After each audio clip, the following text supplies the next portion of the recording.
Student welcome to my YouTube channel. पिछले lectures में बेटा हमने क्या करा था? पिछले लेक्चर्स में हमने करा था बेटा इंट्रोडक्शन का पार्ट 2 और करी थी बेटा एक्सरसाइज 3.1 का फर्स्ट क्वेश्चन का फर्स्ट पार्ट। आइए बेटा अब करते हैं हम फर्स्ट क्वेश्चन का सेकंड पार्ट। और बेटा क्वेश्चन क्या है आपका? इसको आपको ग्राफिकली सोल्व करना था, कल आपने करा था। आपका सेकंड पार्ट है बेटा इसका 5 pencils and 7 pens together cost of 50 rupees. यानी जो 5 पेंसिल्स हैं और 7 पेन्स आपने दोनों को साथ में खरीदा, तो खरीदने के बाद आपने शॉपकीपर को कितने रुपए दिए बेटा? 50 रुपीज क्या कर दिए? गिफ्ट कर दिए। ठीक है।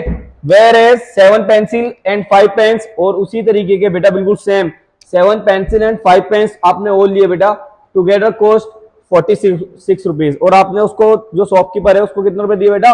46 रुपीज दिए। ठीक है। उसके बाद बेटा find the cost of 1 pencil and that of 1 pen. तो बेटा आपको 1 पेंसिल और 1 पेन की क्या बतानी है? आपको कॉस्ट बतानी है कि आपने एक पेंसिल और एक पेन कितने रुपए में परचेस किया। ठीक, तो आइए बेटा इसको करते हैं। तो सबसे पहले इसको हमें क्या करना पड़ेगा बेटा? ये वर्ड प्रॉब्लम्स में दे रखा हमें, तो इसको हमें लीनियर इक्वेशन में बनाना पड़ेगा। और लीनियर इक्वेशन कौन सी बनेंगी बेटा? 2 वेरिएबल्स में बनेंगी और 2 लीनियर इक्वेशंस बनेंगी आपकी। ठीक है। तो बेटा जिस चीज को आपको बोलता है उसी चीज को आपको क्या करना? लेट। तो पेंसिल और पेन की क्या करा दिया बेटा? कॉस्ट फाइंड करा दिया। तो सबसे पहले लिखेंगे बेटा सोल्यूशन में,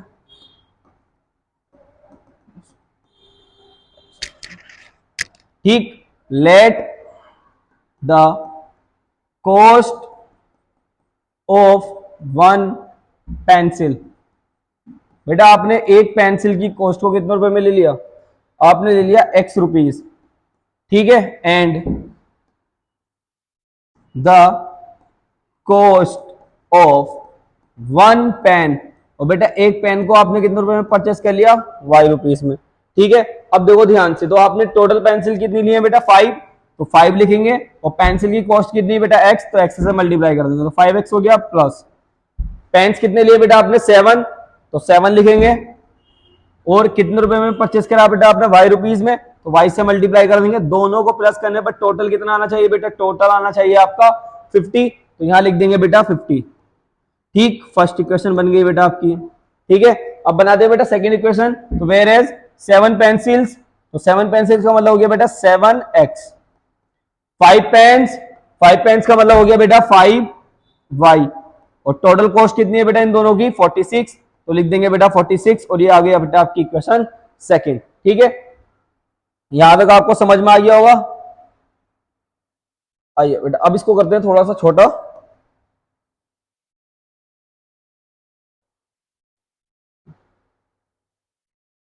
ठीक, आइए बेटा अब इसको सोल्व कर दें। तो सोल्व करने के लिए आपको ग्राफिकली करना, तो आप कोई सी भी एक इक्वेशन को ले लो। तो आप लेते हैं बेटा, हम पहले लेते हैं y इक्वेशन फर्स्ट। फर्स्ट वाली इक्वेशन ली बेटा आपने, क्या है? 5x प्लस 7y इक्वल में 50। ठीक, 5x प्लस 7y इक्वल में 50। बेटा अगर मैं x की वैल्यू को 0 ले लूं, ठीक है, तो 5 से मल्टीप्लाई करने पर क्या हो जाएगा? 0। और 7 से आप फिर 50 को डिवाइड करोगे तो 50 डिवाइड नहीं होगा। ठीक है। तो आप क्या करोगे? 1 रखते हो, तो 1 रखते हो तो 15, 5 बन जा 5, 5 को दला के माइनस करोगे तो 45 बचेगा। 45 भी क्या होगा बेटा? 7 से डिवाइड नहीं होगा। अगर हम बेटा यहाँ रखते हैं 2, तो 10 हो जाएगा। 10 इधर लाके माइनस करोगे तो 47 से फिर भी डिवाइड नहीं होगा। बेटा यहाँ रखते हो आप कितना? 3, तो ये हो गया 15। 15 इधर लाके माइनस करोगे तो 50 में से 15 जाएगा तो कितना बचेगा बेटा? 35। तो 35 क्या होगा? पूरा पूरा 7 से डिविजिबल हो जाएगा। तो हम यहां लिखेंगे बेटा लेट x इक्वल 3। जैसे ही आपने बेटा x की वैल्यू क्या ले ली? 3 ले ली, तो ये क्या हो जाएगा बेटा? 5 मल्टीप्लाई 3 प्लस 7y, और इक्वल में क्या आ गया बेटा? 50 आ गया। ठीक है। तो बेटा जैसे ही आप इसकी 5 से मल्टीप्लाई करोगे तो 5 3 या 15 प्लस 7y और इक्वल में 50। अब बेटा देखो ये प्लस का 15 है, इधर जाके लेके जाओगे इक्वल किया तो ये क्या बचेगा? माइनस में पहुंचेगा, तो ये 7y इक्वल में आ जाएगा बेटा 50 माइनस 15। तो बेटा 7y आपको क्या मिलेगा? 35। 35 को 7 से डिवाइड करोगे 5 बार, तो बेटा y की वैल्यू क्या आ गई आपकी? 5। तो यहां से आपको कोऑर्डिनेट मिल गया बेटा x की वैल्यू 3 एंड y की वैल्यू 5। ठीक है। आइए बेटा और करते हैं इसको। तो अब यहाँ पे क्या करेंगे? अब हम y की वैल्यू लेट करते हैं। देखो अगर मैं बेटा y की वैल्यू 0 लूं तो ये 0 हो जाएगा और ये 5 से पूरा पूरा क्या हो जाएगा? डिविजिबल हो जाएगा। तो बेटा मैंने क्या करा? मैंने ले लिया लेट y इक्वल 0 तो 5x प्लस 7 इंटू वाई की जगह पे क्या रख देंगे बेटा, वाई की जगह पे 0, तो 0 इक्वल में 50, तो 0 से मल्टीप्लाई करने पर क्या हो गया बेटा 0, तो 5x प्लस 0 इक्वल में 50, तो बेटा 0 को ऐड करो सब्ट्रैक्ट करो सेम नंबर आ जाएगा, तो क्या है बेटा 5x इक्वल में 50, 5 से डिवाइड करो कितनी बार जाएगा बेटा 10 बार, तो x की वैल्यू क्या आ गई बेटा 10, तो यहां से जो कोऑर्डिनेट्स आए वो क्या है बेटा आपके 10,0 आ गए। ठीक है, तो बेटा यहां से आपको फर्स्ट इक्वेशन के दोनों कोऑर्डिनेट्स मिल गए। अब बेटा आइए हम अगली इक्वेशन को देखते हैं, तो बेटा इक्वेशन नंबर सेकंड, तो y इक्वेशन सेकंड, तो बेटा सेकंड वाली इक्वेशन क्या है आपकी 7x प्लस 5y इक्वल में 46। ठीक, अगर बेटा मैं x की वैल्यू क्या लूंगा, यहां पे देखो x की वैल्यू अगर मैं -1 लूं, मतलब 1 लूंगा तो 7 होगा, 7 इधर लाके माइनस करोगे आप तो 46 में से 7 जाएंगे तो कितना बचेगा बेटा 39, 5 से पूरा पूरा डिवाइड नहीं होगा। अगर मैं यहाँ पे क्या ले लूं बेटा -1 ले लूं, तो -1 लेने पर क्या बनेगा माइनस के 7, और माइनस के 7 इधर लगा आप प्लस करोगे तो कितना हो जाएगा बेटा, फिर भी डिवाइड नहीं हो रहा, तो यहाँ पे क्या लूं 2 लूं, तो 14 को इसमें से माइनस करोगे तो कितना बचेगा बेटा, तो 14 में यानी 6 में से 4 जाएगा, कितना बचेगा बेटा 2, और फिर भी नहीं हो रहा है। आप यहाँ पे 3 रखोगे x की जगह पे तो 21 इसमें से आगे माइनस हो जाएगा, तो आपने क्या करा बेटा लेट कर लिया x की वैल्यू 3, तो ये हो जाएगा बेटा 7 इंटू 3 प्लस 5y और इक्वल में क्या आ जाएगा बेटा 46, ये हो जाएगा बेटा 21, 7 3 कितना होते हैं बेटा 21 प्लस 5y और इक्वल में 46। ठीक है, इसको थोड़ा और छोटा करते हैं,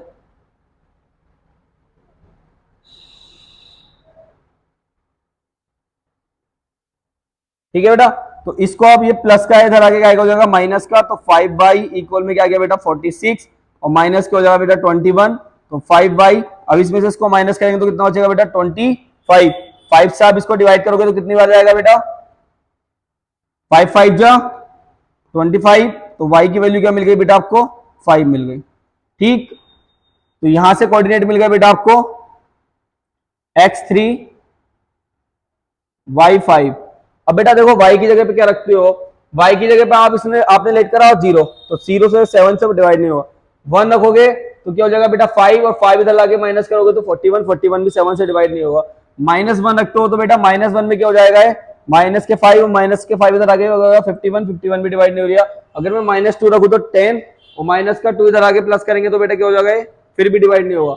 अगर मैं 3 रख दूं 15 में इसको प्लस करेंगे तो कितना हो जाएगा बेटा 15 6 5 11 का 1 कैरी 5 और 15 हो गया 4 1 5 और 1 कैरी का 61 से 7 से डिवाइड हो जाएगा नहीं होगा। तो बेटा अगर मैं यहाँ पे क्या लूं, अगर मैं y की वैल्यू 5 ले लूं तो ये हो जाएगा 5 5 या 25 और ये 25 इधर आगे माइनस करूंगा 21 बचेगा, तो पूरा पूरा कैंसिल हो जाएगा, तो लेट करेंगे बेटा y इक्वल में 5, तो जैसे हमने 5 को लेट करा तो ये हो जाएगा 7x प्लस 5 इंटू 5 और इक्वल में क्या आ जाएगा बेटा 46, तो ये हो जाएगा 7x प्लस 25 इक्वल में 46, इधर आके माइनस हो जाएगा, तो 7x इक्वल में 46 माइनस 25, तो 7x इक्वल में क्या हो जाएगा बेटा 21, 7 से डिवाइड करोगे तो 3 बार, तो x की वैल्यू क्या आ गई बेटा 3, तो यहां से कोऑर्डिनेट मिले बेटा आपको 3,5, यानी ये दोनों सेम आ गए।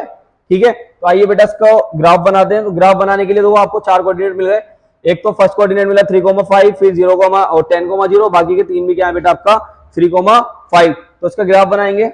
ग्राफ बनाने के लिए क्या करेंगे बेटा 2 लाइन खींचेंगे,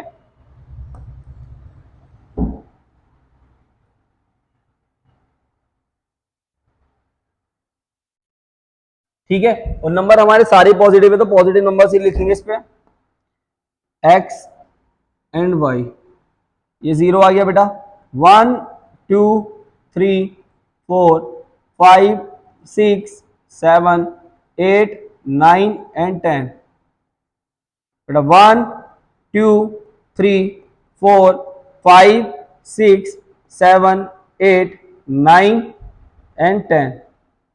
ठीक है बेटा, तो हमने 0 से 10 इधर खींच लिया और 0 से 10 इधर ले लिया। अब हमारा फर्स्ट कोऑर्डिनेट क्या था बेटा 3, अब देखो सारे कोऑर्डिनेट्स लिख लेंगे।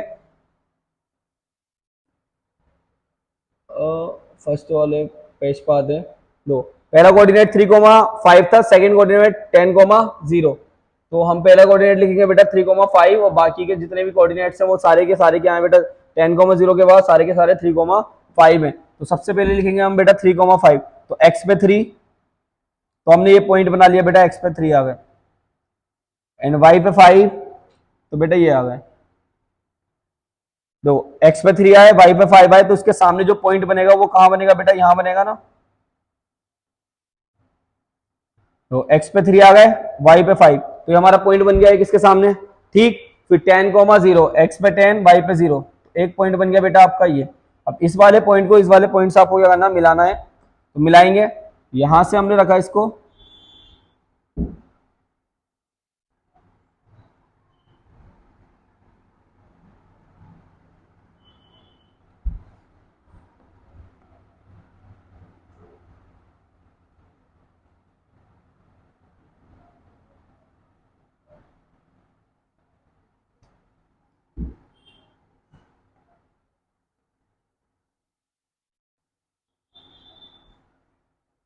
देखो बेटा ये आ गई। अब उसके बाद सारे पॉइंट्स क्या है बेटा आपके 3,5, तो 3,5, तो यहां से यहां पर आपके पॉइंट बनने हैं, यानी सारे के सारे पॉइंट्स क्या आ रहे हैं बेटा आपके 3,5 पर ही आ रहे हैं। तो लाइन ये आ गई बेटा आपकी, एक ही लाइन बनेगी, और इस लाइन पे जो पॉइंट्स बन गए बेटा आपके वो क्या बन गए बेटा 3,5, ठीक। तो इसका जो सोल्यूशन बना बेटा वो क्या बना आपका 3,5, यानी x की वैल्यू 3 आ गई एंड y की वैल्यू क्या आ गई बेटा 5, यानी जो पेंसिल थी बेटा वो आपकी 3 रुपीज की थी, एंड जो पेन था बेटा वो आपका कितने का था 5 रुपीज का था, ठीक। तो ये ग्राफ था बेटा। कोऑर्डिनेट्स आपके अलग अलग आ सकते हैं, आप अलग अलग वैल्यू पुट करोगे तो अलग अलग कोऑर्डिनेट्स आएंगे, अलग ग्राफ भी अलग बनेगा, मगर जो आंसर आएगा बेटा वो सेम ही आएगा, और आंसर क्या आएगा आपका 3,5। आपको इजीली समझ में आ गया होगा, ठीक है। आइए बेटा करते हैं नेक्स्ट क्वेश्चन। क्वेश्चन है उसमें क्या दिया हुआ, क्या है आपको उसमें दिया हुआ है बेटा कि दो इक्वेशन दे रखी है आपको, और आपको ये बताना है इन दोनों इक्वेशंस को कि ये कौन सी लाइन है बेटा, पैरेलल लाइन है, कोइंसिडेंट लाइन है या इंटरसेक्टिंग लाइन है। आपको ये बतानी है कि कौन सी लाइन्स है, ठीक है। तो दो लाइन्स आपको गिवन है, दोनों इक्वेशंस क्या है बेटा आपकी, फर्स्ट इक्वेशन ये हो गई और आपकी सेकंड इक्वेशन ये हो गई। मैंने बताया था बेटा इसको हम कंपेयर करते हैं, एक बार आपको याद दिला दूं, तो किससे करते हैं बेटा a1x plus b1y plus c1 और इक्वल में 0, ये फर्स्ट इक्वेशन के लिए होता। दूसरा होता बेटा आपको a2x plus b2y plus c2 और इक्वल में 0, ये सेकंड इक्वेशन के लिए होता है, ठीक है बेटा। तो बेटा a1 यहां से कंपेयर करेंगे हम फर्स्ट इक्वेशन के लिए, तो जो a1 की वैल्यू मिलेगी वो क्या मिलेगी बेटा 5, एंड b1 की वैल्यू क्या मिलेगी बेटा -4, एंड c1 क्या आ जाएगा बेटा आपका 8, ठीक। इसी तरीके से बेटा a2 की वैल्यू क्या आ जाएगी आपकी, यहां से कंपेयर करेंगे तो 7, b2 की वैल्यू क्या आ जाएगी बेटा 6, एंड c2 की वैल्यू क्या आ जाएगी बेटा आपकी -9। अब इसको चेक करेंगे बेटा a1 अपॉन a2 इक्वल 5/7, ठीक। b1 अपॉन b2 -4/6, तो 4 को 2 बार जाएगा और ये 3 बार जाएगा, तो जो b1 अपॉन b2 की वैल्यू आई वो क्या है बेटा -2/3। तो देखो बेटा ध्यान से कि जो a1 की वैल्यू है वो क्या है बेटा आपकी 5/7, एंड बेटा b1 अपॉन b2 की जो वैल्यू है वो क्या है बेटा आपकी -2/3। तो बेटा ये वाली वैल्यू जो है वो इस वाली वैल्यू के क्या है इक्वल नहीं है ना, नॉट इक्वल है, तो हम इस कंडीशन को लिखेंगे बेटा देयरफॉर कि a1 upon a2 not equal to b1 upon b2। जब ये कंडीशन बनती है तो बेटा कैसी लाइन बनती है आपकी इंटरसेक्टिंग लाइन। तो ये कैसी लाइन हो गई बेटा आपकी इंटरसेक्टिंग लाइन, ठीक। तो यही तो बताना था बेटा आपको कि जो आपको दो इक्वेशन दी हुई है उनसे बनने वाली जो लाइन्स है वो कौन सी लाइन है बेटा, तो कैसी लाइन है बेटा इंटरसेक्टिंग लाइन। आइए बेटा इसका सेकंड का सेकंड पार्ट करते हैं।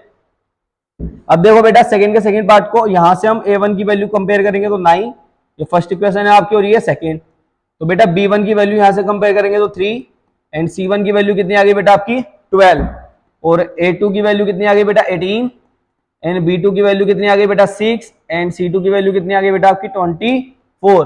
तो a1 अपॉन a2 इक्वल 9/18, बेटा 9 1 जा 9, 9 2 जा 18, तो a1 अपॉन a2 क्या आ गया बेटा आपका 1/2, ठीक। b1 अपॉन b2 यहां से कंपेयर करेंगे क्या है बेटा 3/6, 3 1 जा 3, 3 2 जा 6, तो ये क्या गया बेटा आपका 1/2, यानी b1 अपॉन b2 भी क्या गया 1/2। यहां से फिर कंपेयर करेंगे बेटा c1 अपॉन c2, तो बेटा C1 अपॉन C2, तो C1 की वैल्यू कितनी है 12 एंड C2 बेटा 24, तो 12 1 जा 12, 12 2 जा 24, तो ये क्या गया बेटा 1/2। अब देखो बेटा यहां पर भी 1/2 आया आपका, यहां पर भी 1/2 और यहां पर भी 1/2, तो इसका मतलब क्या है बेटा therefore A1 upon A2 equal होगा किसके बेटा B1 अपॉन B2 के, एंड C1 होगा C1 अपॉन C2 के। अब बेटा ये तीनों की तीनों लाइंस की जो इसकी मतलब दोनों लाइंस के जो वैल्यूज आई तीनों कोऑर्डिनेट्स की, यानी A1 upon A2 equal B1 upon B2 equal C1 upon C2, ये तीनों के तीनों के आ गए बेटा इक्वल आ गए। जब इक्वल आते हैं तो मैंने बताया था बेटा कौन सी लाइन बनती है ओवरलैप, यानी ये क्या कर रही है बेटा एक लाइन दूसरी लाइन के ऊपर बिल्कुल ओवरलैप हुई भी है। जब ये ओवरलैप हुई भी है तो इसका जो सोल्यूशन बनेंगे वो कैसे बनेंगे बेटा आपके मैनी सोल्यूशन बनेंगे। मैनी का मतलब हो गया इंफिनिटी सोल्यूशन होंगे, ठीक। और लाइन कौन सी होगी बेटा ओवरलैपिंग या कॉन्सिडेंट, तो ये कौन सी लाइन होगी बेटा ओवर लैपिंग लाइन, या इसको हम बोल सकते हैं बेटा और कॉन्सिडेंट लाइन, ठीक बेटा। थर्ड पार्ट चेक करते हैं इसका। थर्ड पार्ट क्या है इसका 6x minus 3y plus 10 equal 0, तो ये फर्स्ट इक्वेशन आ गई आपकी बेटा, ठीक। सेकंड वाली क्या है बेटा 2x minus Y plus 9 equal में 0, तो सेकंड आ गई। यहां से A1 की वैल्यू क्या आ जाएगी बेटा 6, B1 की वैल्यू क्या आ जाएगी बेटा -3 एंड C1 की वैल्यू क्या आ जाएगी बेटा 10, A2 की वैल्यू क्या आ जाएगी बेटा 2 एंड B2 की वैल्यू क्या आ जाएगी बेटा A2 की वैल्यू 2 एंड B2 की वैल्यू क्या आ जाएगी बेटा -1 एंड C2 की वैल्यू क्या आ जाएगी बेटा 9। तो यहां से कंपेयर करेंगे तो A1 अपॉन A2 6 अपॉन 2, 2 से डिवाइड करेंगे 3 बार, तो A1 अपॉन A2 इक्वल आ गया बेटा 3, B1 अपॉन B2 माइनस का 3 अपॉन माइनस का 1, माइनस से -1 से डिवाइड करेंगे तो बेटा 3, तो B1 अपॉन B2 भी क्या गया बेटा आपका 3। अब हम चेक करेंगे बेटा C1 अपॉन C2, तो ये 10 अपॉन 9 आ गया, यानी ये दोनों वैल्यू तो इक्वल आ रही है और ये नॉट इक्वल, तो यहाँ लिखेंगे बेटा A1 अपॉन A2 इक्वल है B1 अपॉन B2 के और नॉट इक्वल है बेटा किसके C1 अपॉन C2 के, ठीक। जब ये लाइन बनेगी तो बेटा कैसी हो गई है, ये होगी बेटा आपकी पैरेलल। मैंने इंट्रोडक्शन में ही आपको बता दिया था कि ये कंडीशन बनेगी तो कैसी लाइन होगी बेटा पैरेलल, और जब ये पैरेलल लाइन होगी तो उसका कोई भी सॉल्यूशन नहीं होगा, ठीक है बेटा, समझ में आ गया होगा। तो बेटा ये थे आपके फर्स्ट क्वेश्चन कंप्लीट हो गया बेटा, आपका सेकंड क्वेश्चन कंप्लीट हो गया, ठीक है। तो बेटा क्वेश्चंस को ध्यान से देखा करो वीडियो के अंदर, और उसको अगर समझ में नहीं आ रहे तो बार बार रिपीट करके देखो, ठीक। मेरे साथ जुड़े रहिए, 10th की एनसीईआरटी की बुक पूरी आपको करा दूंगा, बिल्कुल इजीली हो जाएगी, बिल्कुल आपको ऐसे हो जाएगी आपकी मैथ कि बहुत ही ज्यादा आपकी मैथ जो हो जाएगी स्ट्रॉन्ग हो जाएगी, आपका मैथ का डर निकल जाएगा। बस एक ही काम करना बेटा, आपको प्रैक्टिस बहुत करनी है। देखो जितना ज्यादा आप प्रैक्टिस करोगे उतनी ज्यादा मैथ आपकी क्या होगी बेटा स्ट्रॉन्ग बनेगी, ठीक है। जितना ज्यादा आप लिखोगे मैथ्स को, जितनी बार आप लिख लिख के करोगे उसको, उतनी ज्यादा मैथ क्या होगी बेटा आपकी स्ट्रॉन्ग होगी। और आप सोचो कि यार अभी तो करा था एक क्वेश्चन फिर से ये आ गया, तो बेटा ऐसा नहीं करना, जितनी बार आ रहा है आपके सामने उतनी बार उसको करो, जितनी प्रैक्टिस करोगे उतनी ज्यादा बेहतर मैथ होगी, ठीक है। और वीडियो वगैरह आपको समझ में आ रही हो, वीडियो अच्छी लग रही हो तो बेटा वीडियो को ज्यादा से ज्यादा शेयर करें, लाइक करें, सही है। Thank you for watching my video.